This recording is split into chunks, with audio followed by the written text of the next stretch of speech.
What's up, everyone? My name is Joshua, and welcome to another episode of A Conversation with Joshua T. Berglan.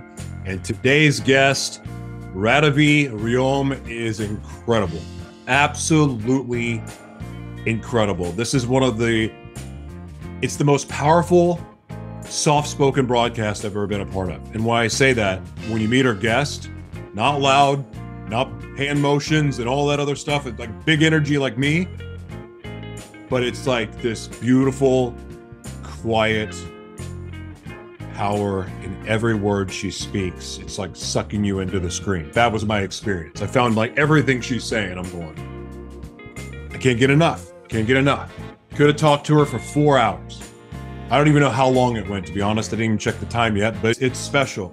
It's different. It's unique. And I just really enjoyed this, and I hope you will too. Thank you for everyone watching at joshuatberglan.com.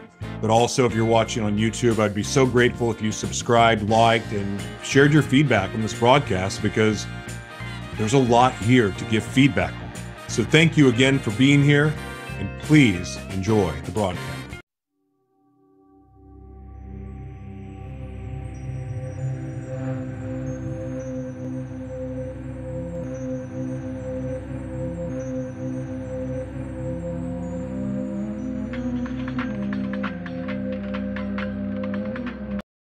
Ladies and gentlemen, welcome to A Conversation with Joshua T. Berglan and my new friend, Radavi Ryom. I got it right, didn't I? Perfect. You know, the reason why this is such a big deal to me, and I am so glad that you're here today. I'm so excited that we finally get to do this broadcast. But the way that my mind and my mouth connect sometimes, it just doesn't. When I try to pronunciate things, it almost sounds like I have my own language. And the last thing I ever want to do is offend somebody by not saying their name correctly. So thank you for that. And I'm so excited that you're here. We had a few different delays because I was working on a film project, but I am so grateful for your kindness and your patience. And I'm just really honored to have you here today. But before we get into the conversation, do you mind telling us, what are you grateful for today and why? The depth of my gratitude is that I am devoted to the divine, and that I'm grateful for every day. My devotion.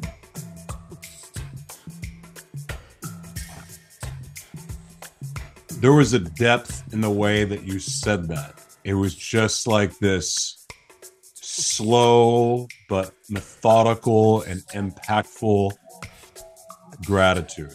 I like that. Thank you for sharing. So when you talk about devotion to the divine, what does that mean to you exactly? It means that the love is the presence of what it is. And when I serve, it's from that devoted, sacred place that all of us have, but so many people have forgotten it or have diverted from it. And so when I hold that space, I'm not holding it for anyone else, but I'm holding it in a place where I want to invite people to. So it's, my deep service to be alive on this planet, to be here. Really.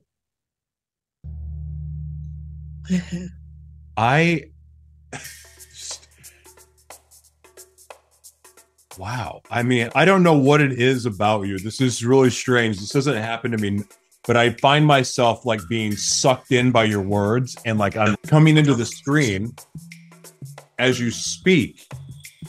It's so powerful. Where did you grow up? I was born in an island. Okay. Which one? Jamaica. In Jamaica. Really? Yes. Jamaican is the last thing I would have assumed. I know. People think I'm from the Asia. I'm from somewhere else. But my father was Chinese. So I'm a mixture of many people, and I love that. Because I see me or I see them as part of me. So, yeah, I was grown up in a village, in a mountain. And if you want me to tell you the rest of that. I want you to share whatever you feel led to share. Okay.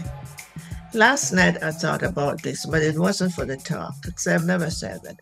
So I was grown up in a village in a mountain where there was no running water, there was no electricity, and there is an outhouse. And I grew up with 10 siblings. But I was thinking last night, without anything, that the most, I know why my soul went there. Because what I got, the people in the village were not the most educated. They were not educated. So what happened, they had their unlearned wisdom. They were psychic, they were natural. I remember as a little girl, I grabbed onto that. And I thought, I grabbed on because they were keeping my soul alive into that understanding. Okay. So you said something that triggered a memory. Yes. Of a conversations that I've had. And in my own path, I've learned that I've on my own path of seeking wisdom, I've realized how much I've had to unlearn everything I'd been taught. And I forgot where I heard this or where it came up most, but the secret to great wisdom is unlearning. And the analogy or the picture that was being painted was what you were talking about, living in villages and living essentially off the grid, away from technology, away from the evolution or all, you know, we're going into the fourth industrial revolution now, and actually we're already in it. But yet the further advanced we get from technology, the further we get from what our original design and creation was supposed to be. Exactly. Can you speak on that? Because I have zero wisdom about this subject, but it sounds like you know a lot about it. And I don't know. I'm going to let my inner being speak because I don't know about it, but I do know from my own experiences is that there's a wisdom, there's a knowingness, there's a God self. And, I'm going to call it all those. There's a divine self or a divine spark that already is in that sacredness of consciousness that this soul is directly connected to the divine. And that's where the wisdom comes from. The truth of it all, when one expresses itself from that place, needs no education. It already has the wisdom to speak. And the more we unveil the clutter and all the conditioning from the outer world, the more we get to that place of simplicity and peace. It's not anywhere outside of that. It's here within all of us. I believe that too. My awakening, real awakening, started, I was reading the Bible, and I was reading Genesis 6. And as I saw the word pineal, I immediately heard in my head, the Garden of Eden is the brain.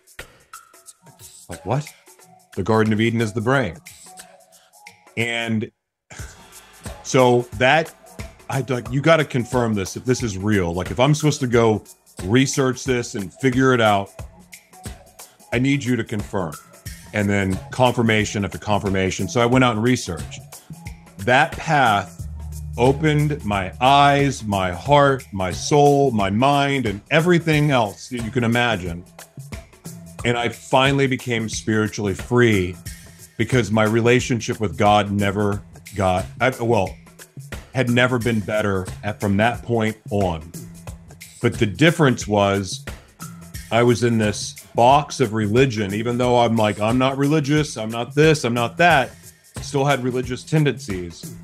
And that for me began this breaking completely free and realizing the connection to God that I need is here, nowhere else. I mean, yes, it's everywhere. It's in the trees, it's in the flowers, it's in the grass, it's in you, it's in me. It was convicting. Here was the craziest thing about it.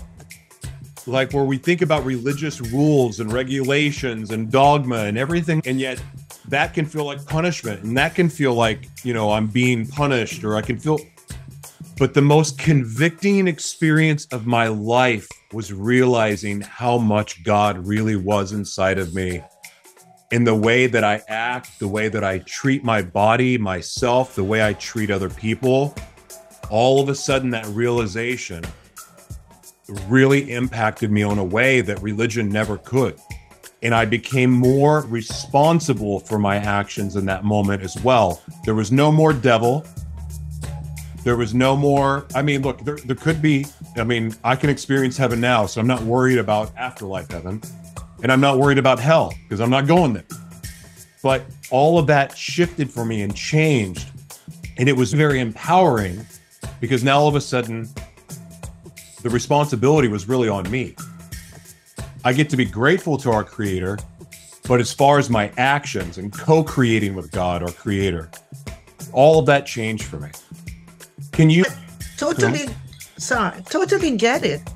Because we have been so conditioned. This is where the essence of who we are was covered over. We are being taught how to be out in the world. We are being taught the value of life is out there.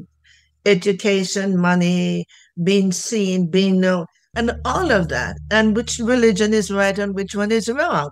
There's always right and wrong. So I'm sorry, you wanted to ask me a question, Joshua. What is it? Oh, I have a million questions for you. But since you brought that up, that segues into something else that I wasn't going to talk about, but I was listening. I can't pronounce his name. He's an Indian guru, Swami something. I can't pronounce. I don't know. But they were having a discussion, and they were talking about the religious text from Hinduism and some of the restrictions on women about going to the temple and so on. And I'm like, this is the same craziness that the Bible talks about, and the Quran, and all these other religions that are so suppressive. And I get the guidelines and how much they can help you, but really, when we're saying one is better than another, or we're comparing you're good, I'm bad, you're a false prophet, I'm not, like things get really out of whack, and there's no balance there. When you say women, you got to be quiet in the temple, or be quiet in the church, or be like, that's not, I promise God never said that. Like, I promise you. Go ahead. That's not living in an awakened state. That's exactly right. That's exactly right. Have you always had this philosophy? Because I would imagine growing up in a village, you don't have TV to distract you, and radio and soap operas and reality TV and sex thrown in your face all day long from all of the different images. And like, so did you kind of come out of the gate as you were growing up at this higher place, or is this something that you learned along the way? You know, Joshua, I think to me, the most amazing place of wisdom is through experience, really. Well, what happened is I knew about God when I was 4 years old. I went to Sunday school and I heard about God. I never forgot. You know, we had all this little paper that we just fold, and there's a picture of Christ and Mary and God. Not God, Christ and Mary. I never forgot it. I wanted to know where God was, because they said he was in heaven. So I knew he's bigger and separate and more glorious than me. I also heard about the devil. So I was caught flat into the fear and God, this great. And through my own childhood experience, wounding that I came to experience, I was very different from the rest of my family. I stayed alone a lot. And I remember thinking, and a lot of kids think this, but this was deep, Joshua. So why am I here? What is life about? Why am I here? And I remember I said, I don't ever want to come back. Now, how can a 5-year-old girl child say that? So there was a deep searching or wanting to remember. Maybe that's what it is. I wanted to remember. I think that's what it was. Because sometimes I'm saying things now that I've never said it in that way before. So bear with me.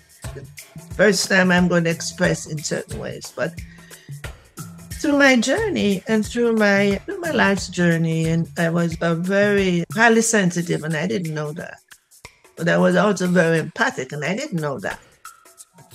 So I was sad a lot.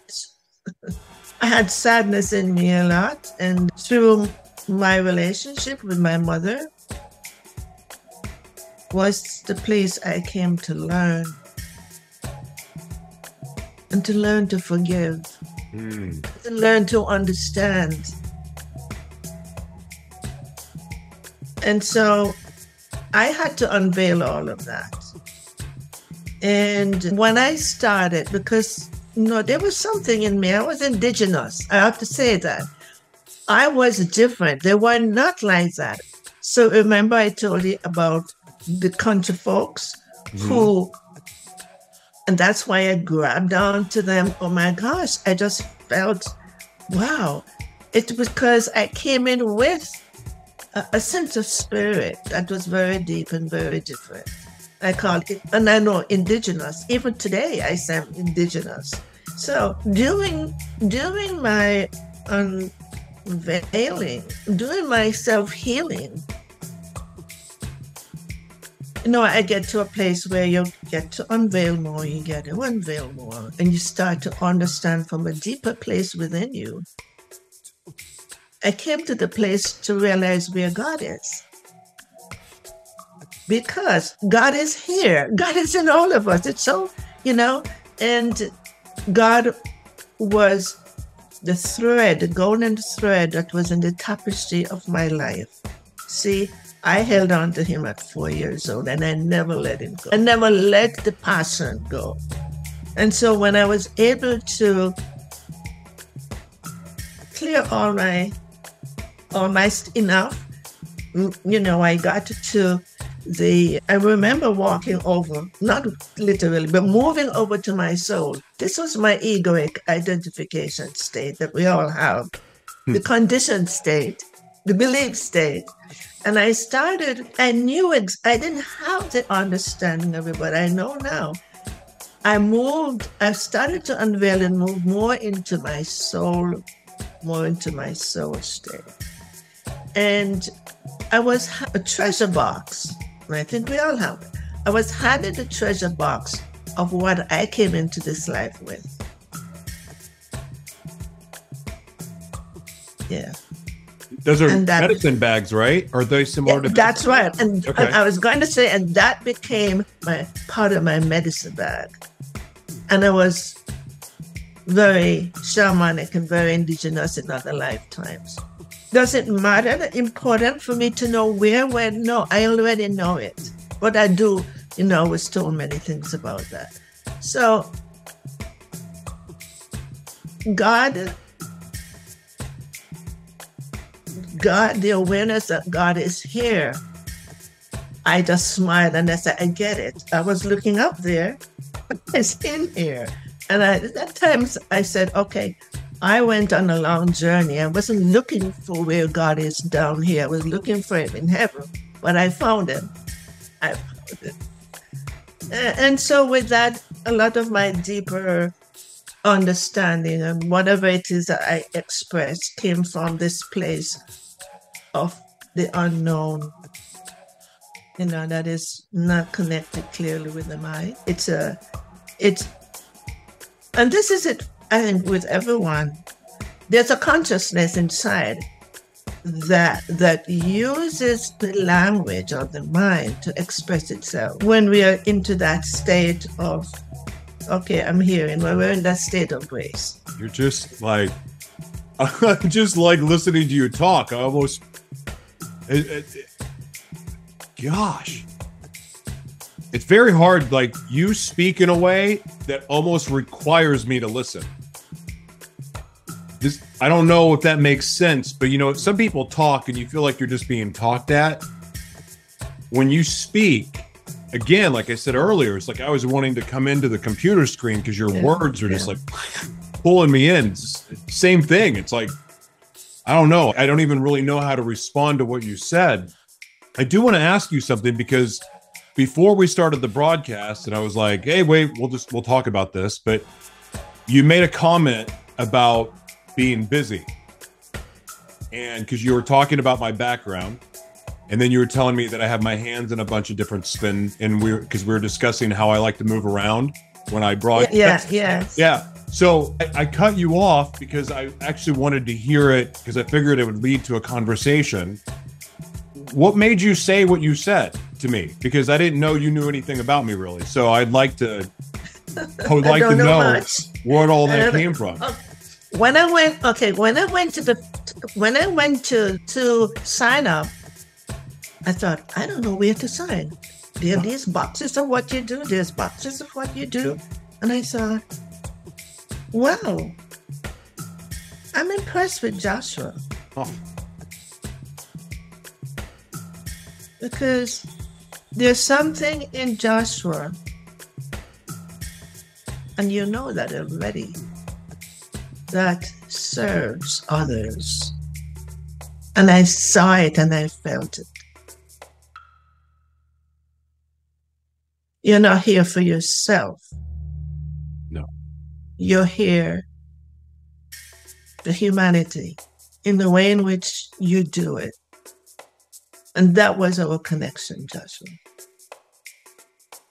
I would say that you accurately, yeah, that's true.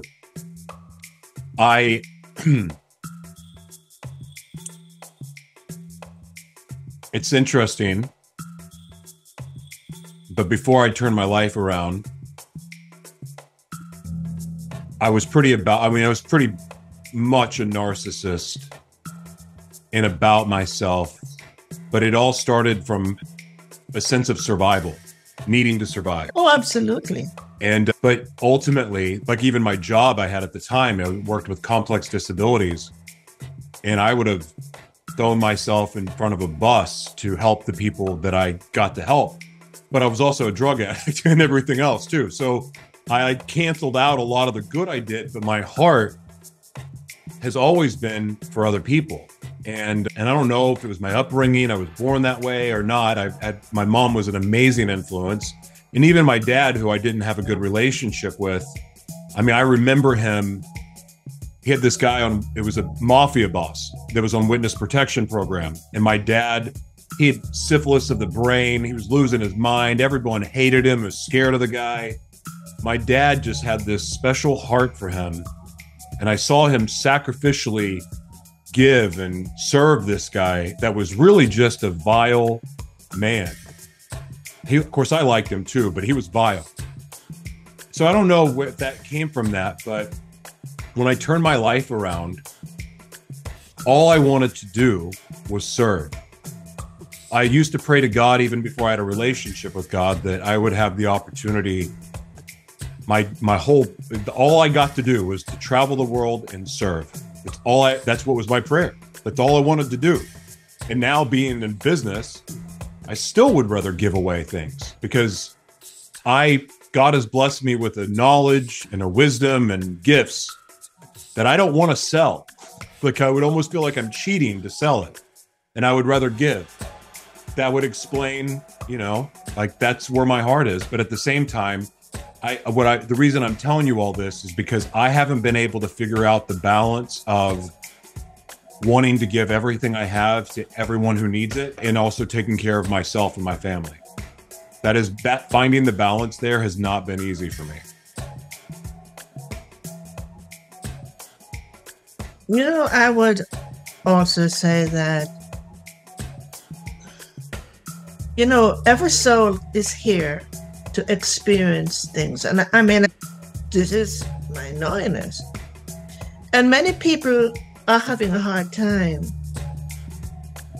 How do I know? Then I need to go there and help everyone. That this is something that they have to learn from, yet at that time, I've come to that place where when I said to my husband, I need this money available to me, not the dirt in my pocketbook to give, because the homeless have now become my brothers and my sisters. And I mean it from here. And so, although I don't know whether they're on drugs, I don't know if they're hungry, I don't need to know that. I only need to know that my soul wants to hand them something. And when I hand them, I always look in their eyes and I say, I bless you. That to me is a prayer. And they don't need to know that. But I pray, it's a prayer to pray for them. So in the meantime, to Joshua, you stop and think, so this family is having a problem and I need to stand the middle path, neutrality, and let God, God is it, speak to you. What do I do for this one? Because you have to include yourself too. In that, serving others is also serving you. And make it a oneness thing, not less for you and more something, but ask. Because there may be families that your soul is telling you need to help. Yeah. Like in my service, there are times when I just feel I need to do that free to that person. And somebody else I won't. And it's not because I have a preference for one and not for the other. Not like that at all. So that's only my suggestion to you, Joshua. Ask. Yeah. Yeah. Because I vibe with that. 100%. And the way I can speak to what you just said,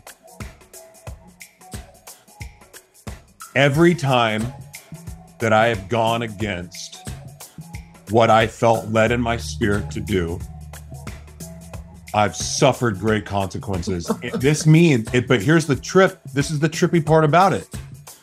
What I felt in my spirit I was supposed to do sometimes conflicted with my religion, sometimes conflicted with the book said, sometimes conflicted with logic and reasoning or anything else. But when I've denied this, said, no, I can't, because how am I gonna pay for it? Or how am I gonna do this? Or people are gonna think I'm insane. But when I finally got past that point of caring about all that other stuff and just said, this is what in my heart I feel I'm supposed to do, and do it without questioning. I do ask for confirmation, but when I do it, even as crazy as it may sound, I always end up exactly where I'm supposed to be, even if it defies any sense of logic. And so I have learned to just follow my heart. And look, it's a painful journey to do that, but it's been the one thing in my life that's brought me any joy. I had money. I was an asshole with money. I had that before. Then when I was living a reckless life and I was a drug addict and chemsex addict and all that other stuff, and I wasn't ever happy. So that's why I kept doing more drugs. Now I'm doing what my heart is leading me to do, what my spirit is leading me to do. And regardless of how questionable my circumstances may appear sometimes, or at least to myself, I always end up moving forward, and I can see things working around me that show that I'm on the right path, even though sometimes I'm still pulling dirt out of my pocket, so to speak. But even with that, I don't even mind it, and I don't care, because I'm doing what I know I was created to do. And there's something really special about that outweighs the glamour, the glitz, and all these other things that some people go for, because I've done that already, and I know what it led to. There's never enough. But when you have joy, is joy. You can't even put a dollar amount on joy, because joy doesn't come from dollars. It comes from your heart. It comes from serving others, serving the God in someone else, or like that. That is, like, to me, what life is really about, or that's what I've learned in I'm 43 years old, but my limited time here, that's what I've learned. Like, how let me ask you this. Is that because when you follow your heart and you go led by the Spirit, some people say that's a method that's going to lead to nowhere but failure. What do you say to that?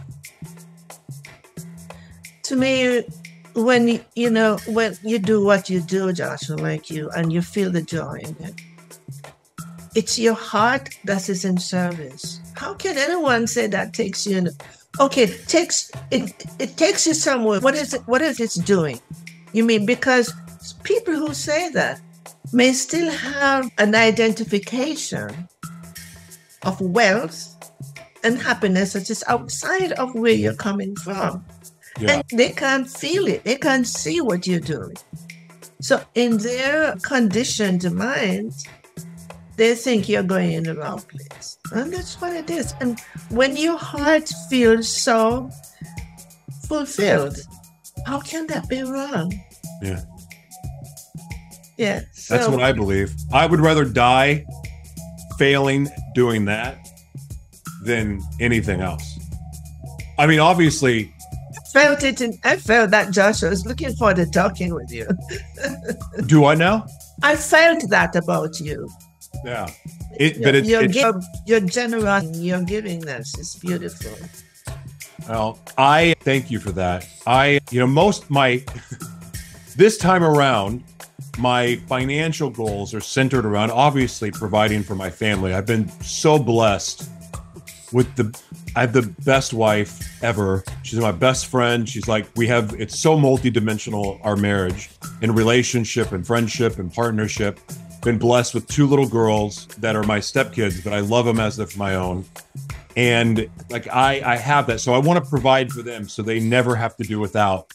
But all of my big goals of selling our movie and, and all the youth media literacy centers around the world, all of that, it's centered around other people and the people that have been voiceless, the people that have had troubled past like me. That, the one thing about me that I was so fortunate, like of all the crap that happened to me and the evil that I did in the world and all that other stuff, the one thing that it was an advantage for me that other people didn't have is I grew up around success.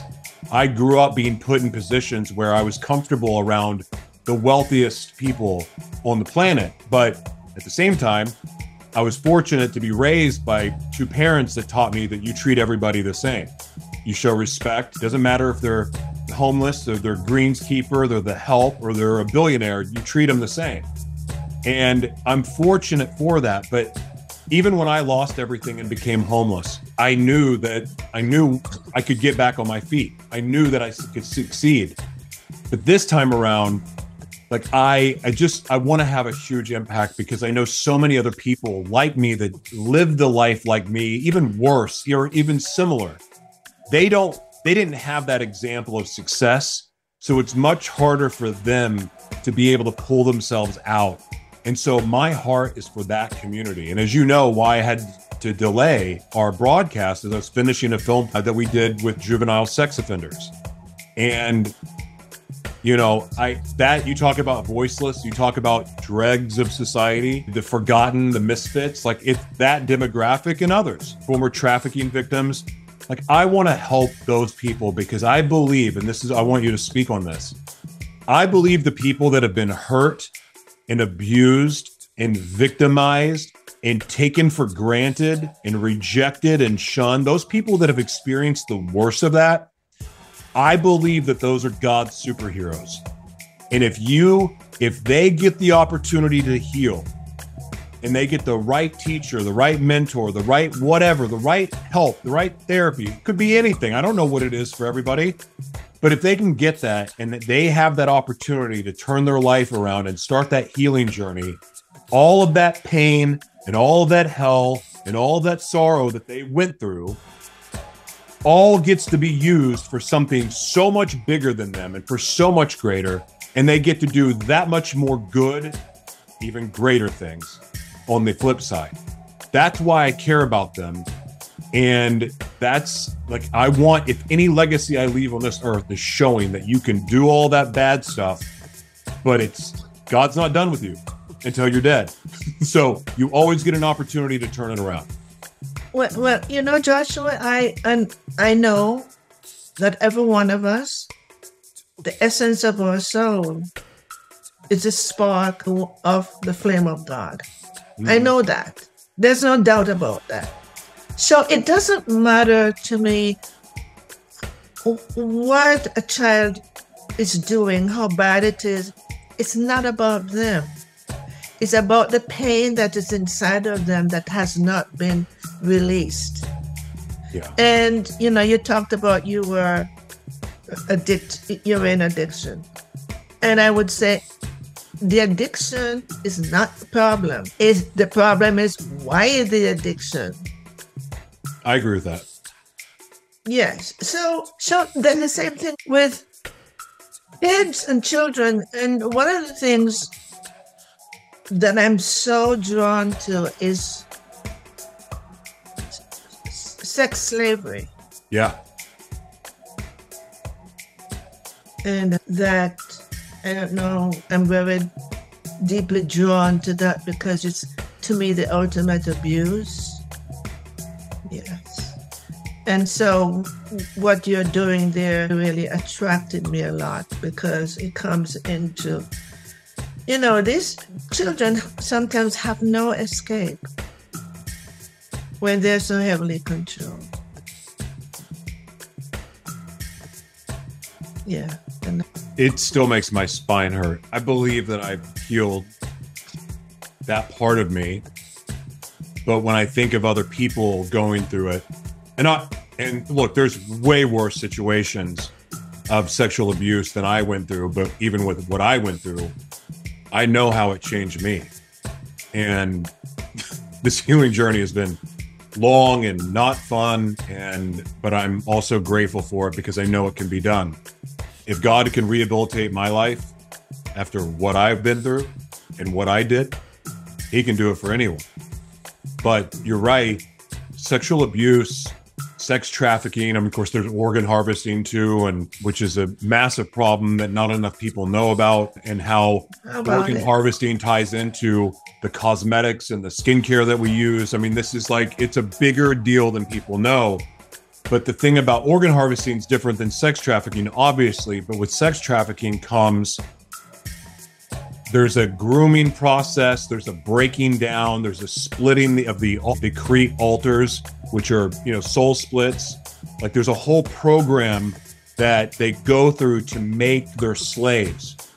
And this process is so demented and so torturous. It takes torture to a level that most people cannot even comprehend, but it's a very real thing. And part of the problem is the victims get broken down so much, and I'm sure you know this, I'm saying it for the audience, but some of the victims get broken down so much that if, say, maybe they heal a little bit, or one of the altars that gets programmed into them is called the Christian altar. And the Christian altar is oh, I love Jesus and I got my Bible and I'm good. So you think about the Disney people, when they go through the Disney Kids Club and they become pop stars and they go out on their own and they're like good girls and they act like everything is great and wonderful and I love God and I'm so wholesome. And then little by little, as the albums progress, they become a little bit sluttier and more revealing and so forth. Well, so part of that is part of the program and that works because their programming is actually programming the audience and programming the youth. This is how this works.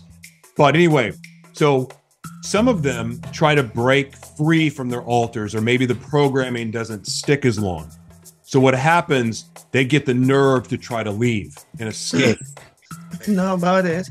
But the problem with that is over 90% of the victims go back to their captors. And the reason why is because the devil you know is better than the one you don't know. And so there's no real resources for a lot of these victims. There's no rehabilitation. There's no job. There's no security. Hey, if you finish this program, we're going to set you up here. You're going to have your own home. You're going to have shelter. You're going to have a family, a normal life. You're going to have a job, something you can feel proud of. There's none of that really. So you have these victims that are like, okay, now what? And the other problem is you have all of these nonprofit organizations that claim to be helping the victims, but they're actually trafficking the victims. It's insane. These people on social media that pretend that they're freeing victims, they're actually trafficking. Not all of them, but some of them are. So anyway, sorry to go on a rant there, but this subject is really passionate. It's huge for me too. I wish I could say openly. I wish I could say openly my understanding about, okay, I'm going to call them the fallen angels, the fallen beings. And I am, I'm very close to Christ. I'm very close to Christ. I came into this world and I didn't understand what it was, but I said, I'm here for Christ consciousness. Yeah. I didn't know what it meant. So, I have a book that was given to me about Christ and what he had gone through, and a lot of what he had gone through, lifetimes, with the fallen beings.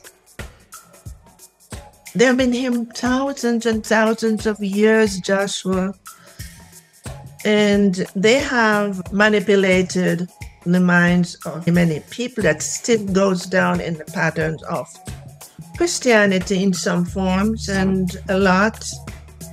And I was shown how it's all buried. It's buried. It's not just when you go for therapy, you work on your ancestors, because all the ancestors have been conditioned. And that's why I know my soul is here to break the code of the human conditioning. And my guides have shown me and said, no, so I can understand all of that. And what my soul and your soul more than likely have come in to do that you may not have consciously know, but you feel the passion to do something. Whatever you're passionate about, I just feel trust. That is part of your soul's agreement to do. Yeah. And so, I was going to do a radio show a few years ago, and I heard myself say, I'm here to break the code of the human condition. It came through me, by the way, Joshua. I didn't think it. I said, whoa. Because the ego identification is a root of the beginning of deep conditioning that comes way before it. Society now is part of it with the conditioned self. And so the next step is, in my service, in my work, in my evolution, I get messages. And the messages, I didn't know the name, they said, we are not wounded children, we are divine sparks. And I didn't know the name. But I learned through them, it is the essence of our soul, which is the direct path to God.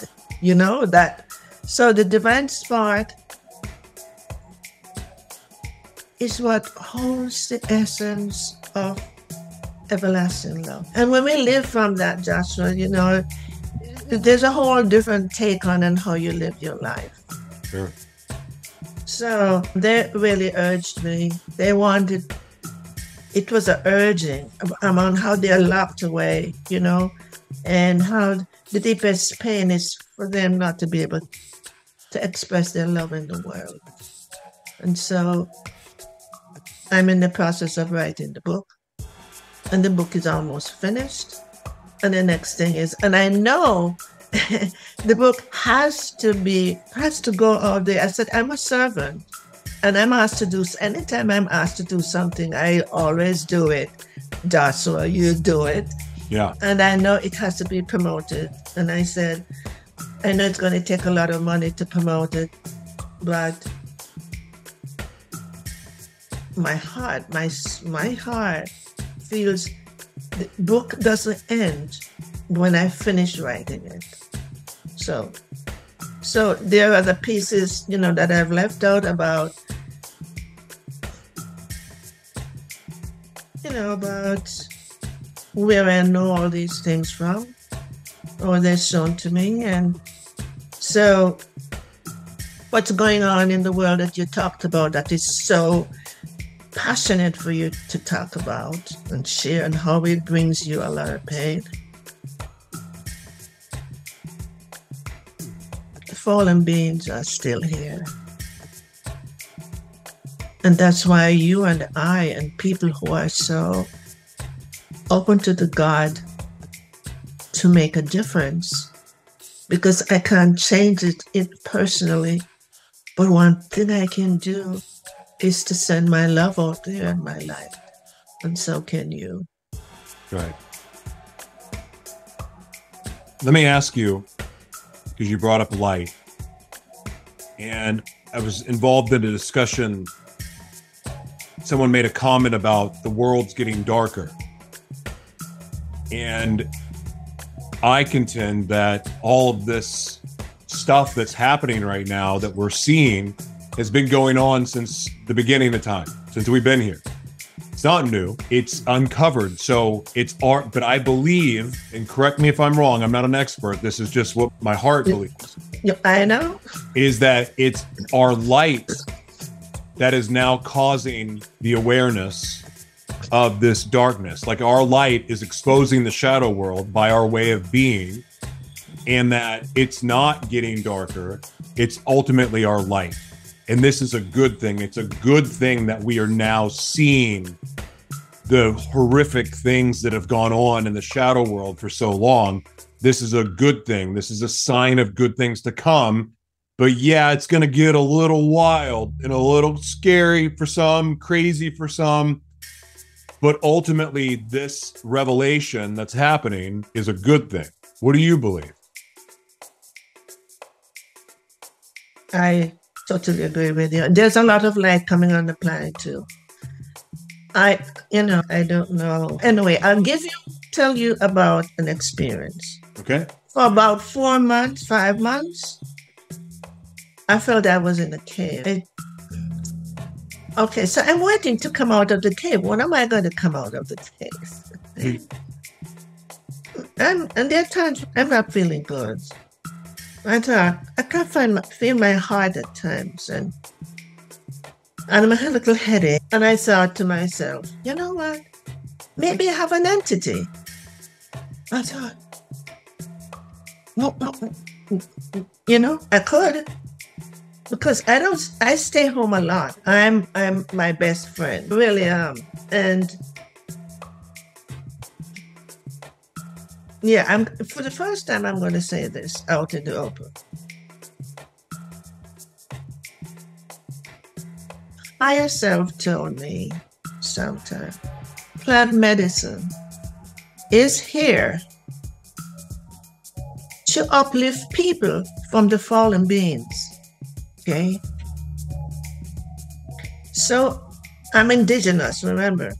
I'm attracted to mushrooms. At least my teachers, I call them my cosmic teachers, call me when they want to talk to me. I have pages of stuff that they tell me. Someone tells me that I'm a trance channeler. I don't know anything about that, but I hear them and I write down. So this time, I keep feeling, I need to talk to my cosmic teachers, but I'm not hearing them calling me. So I have to wait, and I'm waiting, and I'm waiting, and I'm not going to plant medicine. And in the meantime, because of my passion like you,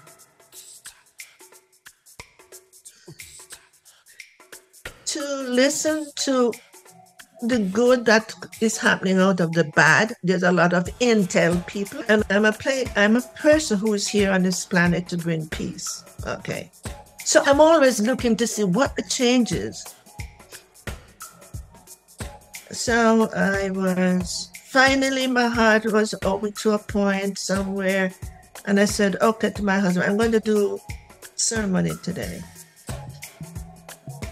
And they told me, I said, we want to tell you what has been happening with you.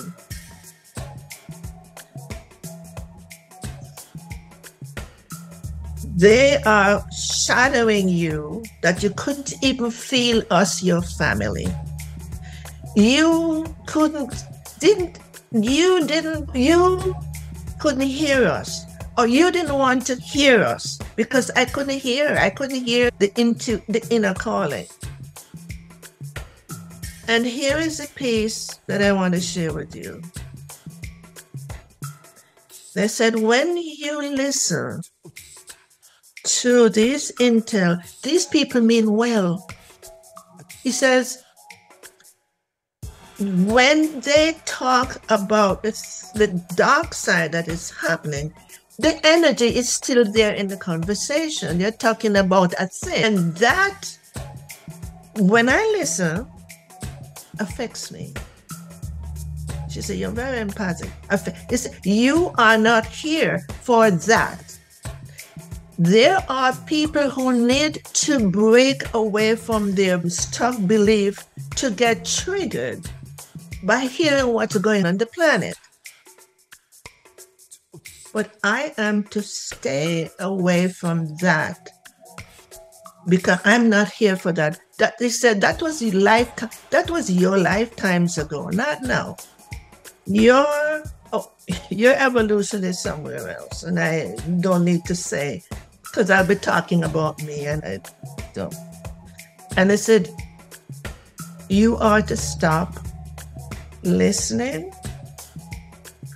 They're telling me what I have to do because they said, right now you're right there at that veiled moment, and you have to stay away from that.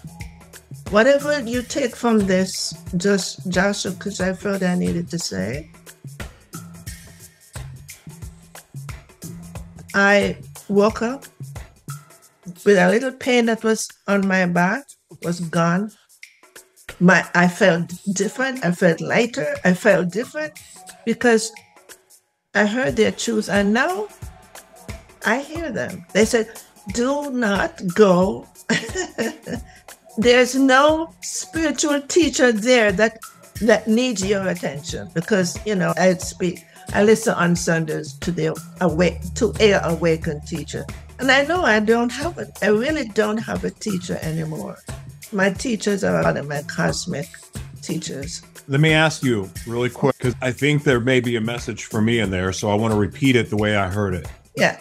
Essentially, so truth is very important to me, which is ironic because I was such a horrible liar. But now it's like this. Even then, though, I think I came out of the womb like asking questions, like something isn't right. The information you're telling me, there's something off about this. Like that's just how I've always been. But now, like spend my life seeking truth. And when I'm with God and whatever it is I'm reading, or if I'm here alone with him, whatever it may be, like ultimately all the revelations come there. The truth comes through that. But when I'm on social media and Twitter, and I've quit doing the dark web stuff and seeking for real, the crazy information, I've backed away from that. But even with social media, there's a truth movement. There's people that are gurus and experts and, well, this is what's going to happen. And these are the plans. And this is how things are going to unfold. And of course, none of it ever really happens that way. But attention goes there. Energy goes there to go, oh, hey, we're going to have a blackout on Friday. The banks are going to collapse on Friday. We're going to do this and do that.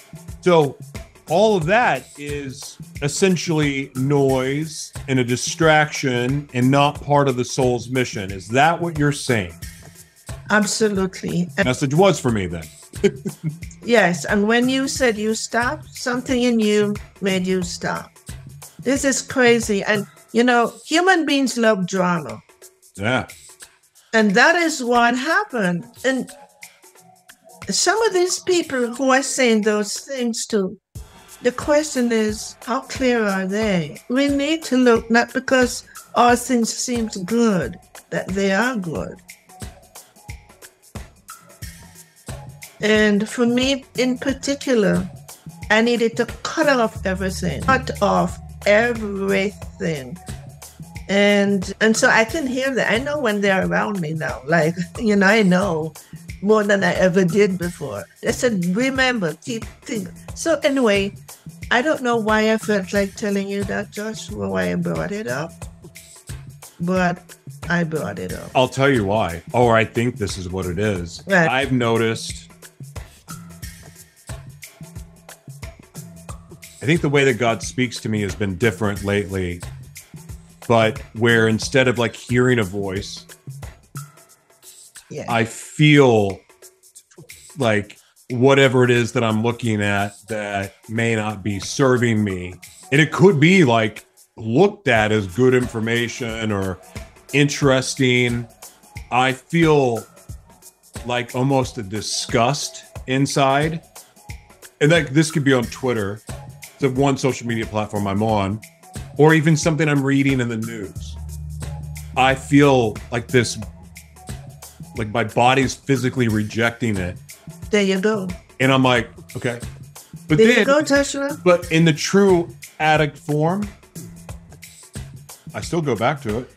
Like not that same article, but I'll still go get back on Twitter because I don't read regular news. Like that's the one place you may find real truth is there.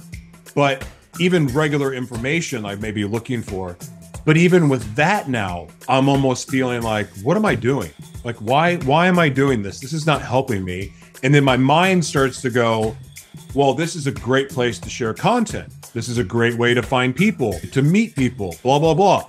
But in my spirit, I'm like, my spirit's even going, that's even a waste of time. Like, and so I don't really know what it was, but when you said that message to me, it just brought back all of those feelings. It's a message. It's a message. So I want to tell you that your intuition to tell me that was spot on. Spot on. So yes, good. Thank you. I get knowingness when I'm to say something. And even in the middle of a conversation, a particular piece of that information, I stop and I said, you really need to hear this. This happens a lot. You really need to hear this piece. So, what?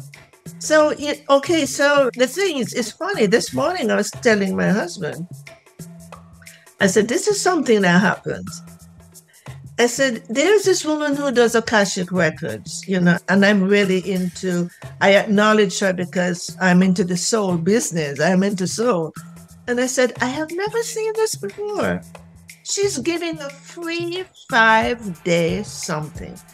And I paused and I look at it and I knew my family was behind me. I could feel them waiting to see what decision I was going to make. They were not challenging me. They were just being there. And I turned away from it. So Joshua, I know that sometimes it's very enticing to do certain things. But I was talking to my husband and I said, they're telling me I'm in quarantine right now. Quarantine, you stay away. Because I'm at the brink of something. So until I need to really honor what they said to me. And for you too, Joshua, you're here. Oh, something comes to me. Just said maybe in the morning sometime, you said, God, use me in the way you want today. I don't commonly say, but use me and believe me, you will get guidance because your passion is in the right direction. Yeah. Wow. You are something else. Please come back when your book is ready. I would love to talk to you again. I'm captivated by every word you speak. That is I don't have the best attention span in the world. So it's something, it's just your joy to listen to. This has been a wonderful experience for me. I'm so grateful that you were here. I would like for you, if you will, to please take these final moments to share your website, how people can follow you, how people can work with you, how people can read your books, and any last words you feel led to share. The floor is yours. Thank you. Well, I just want to tell people that, we're all in this together. And Your heart knows the right to get on. Your heart knows. Allow your heart to be the master and your mind the servant. So when your heart feels, your mind will have to express the language of what the heart says. Don't be at peace. Be at peace. The world is stirring up for a very good reason. And we can't make changes unless we get into a very uncomfortable situation. It happened with me too. Happened with Joshua in his own personal way. And I thank you for being here and listening. And I would love you to offer a 20-minute complimentary conversation. I'd love you to take it. And how will they know my website, Joshua?